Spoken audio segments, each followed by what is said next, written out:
할렐루야. 오늘은 2월 마지막 주일인 2월 23일 주일입니다. 오늘 2월 23일 주일 예배 영과 진리로 드리시고 치유와 감동과 축복을 충만히 받으시기를 간절히 기도드립니다.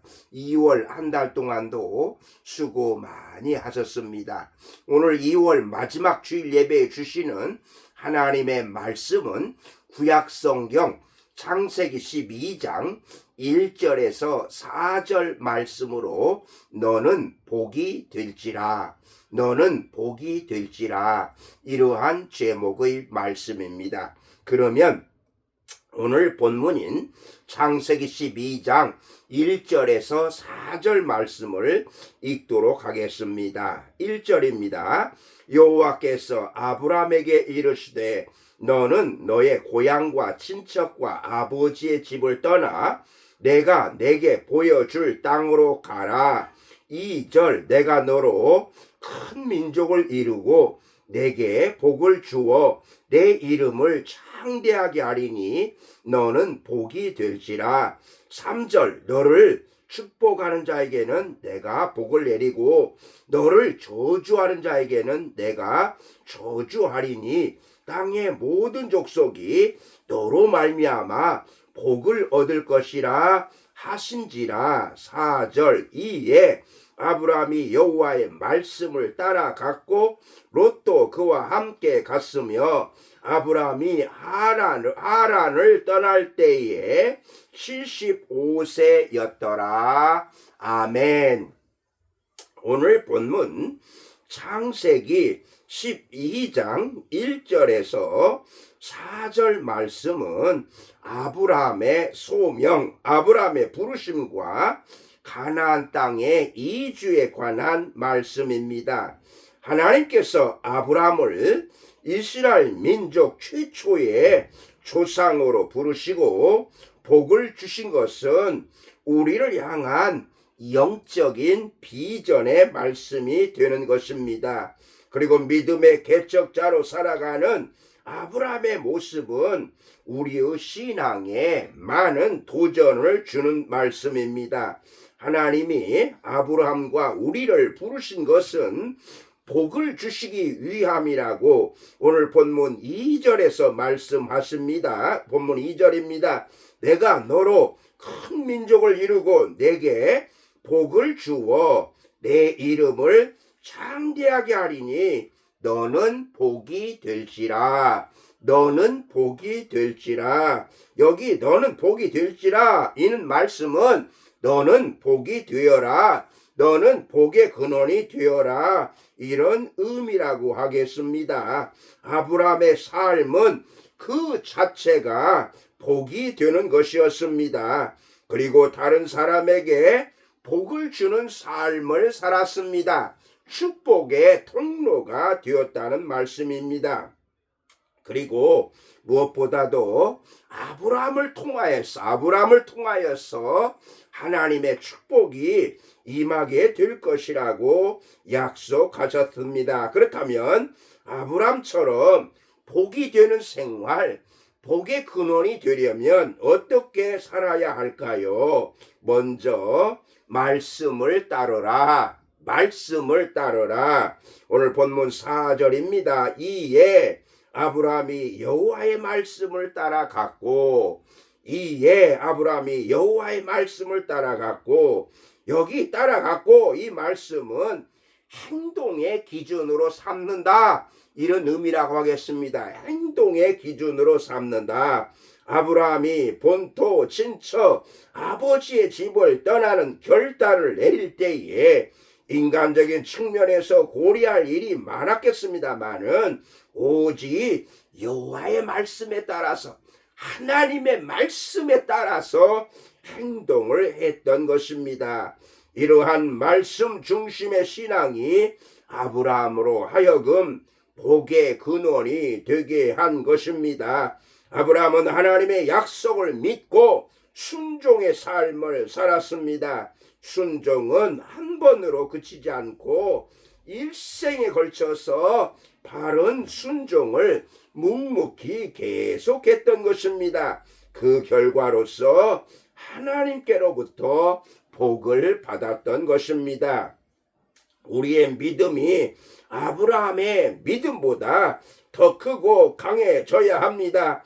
아브라함보다도 더 위대한 순종을 해야 합니다. 순종은 하나님의 말씀을 따르는 믿음에서 나오는 것입니다. 하나님의 말씀에 대한 믿음, 그 믿음이 있을 때에 순종하게 되는 것입니다. 말씀을 따르는 자가 되셔서 하나님의 복을 받으시기를, 하나님의 복의 통로가 되시는, 하나님의 복의 근원이 되시는 여러분 되시기를 주님의 이름으로 축복합니다. 아멘. 두 번째로 제단을 쌓으라. 제단을 쌓으라. 오늘 본문 창세기 12장 7절인데요. 자기에게 나타나신 여호와께 그가 그곳에서 제단을 쌓고, 여기 제단을 쌓는다, 이 말씀은 여호와를 위하여 예배한다, 여호와를 위하여서 예배한다, 이런 의미라고 하겠습니다. 제단을 쌓는 행위는 하나님께서 약속하신 말씀을 믿고 감사하는 표현이라고 하겠습니다. 동시에 정복자가 군기를 꽂아서 자신의 영토임을 드러내듯이 가나안 땅이 여호와의 땅임을 드러내는 의미라고 하겠습니다. 아브라함은 하나님만 철저히 신뢰하고 예배하는 제단을 쌓았던 것입니다. 그리스도인은 예배에 목숨을 걸어야 합니다. 아브라함은 가는 곳마다 예배의 제단을 쌓았습니다. 최우선순위가 먼저 제단 쌓는 일, 어느 곳에 가든지 먼저 예배하는 삶을 살았습니다. 예배는 하나님께 감사와 찬송과 기도를 드리는 행위로서의 하나님과의 교제를 가능하게 하는 것입니다. 그러므로 택한 받은 그리스도인들에게 하나님을 예배하는 일보다 더 소중하고 귀한 일은 없는 것입니다. 그래서 그리스도인의 믿음의 척도를 보려면 그 사람의 예배하는 모습을 보면 알 수가 있는 것입니다. 예배에 그 힘쓰는 성도들, 예배에 온전히 헌신하는 성도들의 믿음이 더욱더 성장하는 것을 볼 수가 있습니다.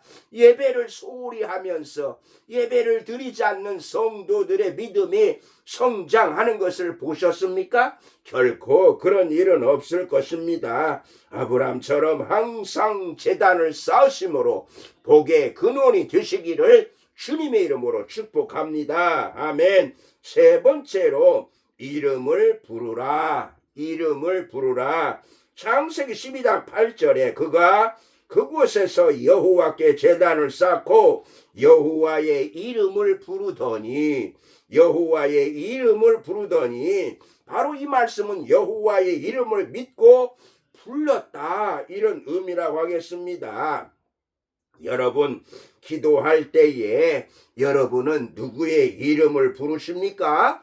여호와의 이름, 예수 그리스도의 이름을 부르지 않습니까? 아브라함은 여호와의 이름을 불러서 이방 신들이 존재하던 가나안 땅에서 제단을 쌓은 뒤에 이방 신의 이름이 아니라 유일하신 여호와의 이름을 부름으로 말미암아 자신이 하나님께 속한 사람임을 분명하게 보여주었던 것입니다.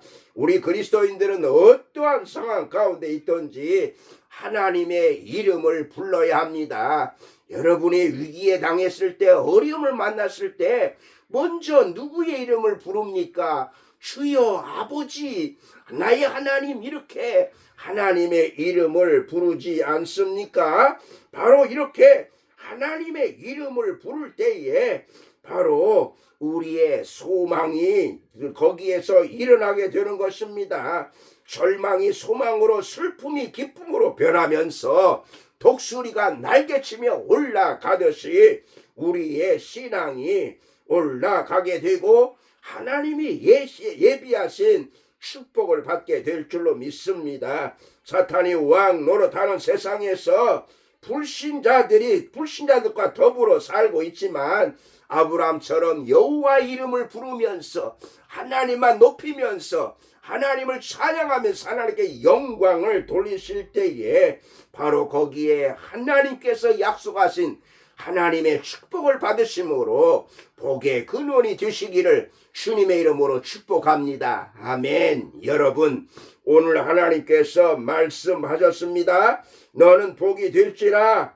다른 사람에게 복을 구하는 사람이 되지 말고 내가 복이 되어라. 내가 복이 되어라. 나로부터 복이 흘러나와야 됩니다. 여러분 한 사람 한 사람으로 인하여서 하나님의 축복이 흘러나오시기를 바랍니다. 바로 그것이야말로 하나님께서 여러분에게 원하시는 모습인 줄로 믿습니다. 하나님께서 오늘 너는 복이 될지라 이렇게 말씀하셨는데 이렇게 복이 되는 삶을 살기 위해서 어떻게 해야 합니까? 하나님의 말씀을 따르심으로 복이 되시기를 바랍니다. 하나님께 예배의 제단을 쌓으심으로 복이 되시기를 바랍니다. 하나님의 이름을 부르심으로 복의 근원이 다 되시는 축복의 통로가 되시는 저와 여러분이 되시기를 주님의 이름으로 축복합니다. 아멘. 기도하시겠습니다. 사랑과 은혜가 풍성하신 하나님, 2월 마지막 주일 예배에 주시는 말씀을 저희들의 마음판에 새기고 하나님의 말씀을 우리 삶에 적용하며 살게 하여 주시옵소서. 아브라함을 부르시고 복이 될지라고 복의 근원이 될지라고 약속하신 하나님께서 오늘 우리 성도님들을 부르시고 너는 복이 될지라 말씀하시는 줄로 믿사오니 하나님께서 아브라함이 주셨던 이 복이 되기 위하여서 하나님의 말씀을 따르심으로 복이 되게 하시고 하나님께 제단을 쌓음으로 예배를 드리심으로 복이 되게 하여 주시옵시고 하나님의 이름을 부르심으로 복이 되게 하여 주시옵소서. 우리 성도님들 한 사람 한 사람을 통하여서 우리 가족이나 또는 이웃에게 많은 사람들에게 축복의 통로가 되게 하여 주시옵소서. 감사하며 예수님의 이름으로 기도드리옵나이다. 아멘.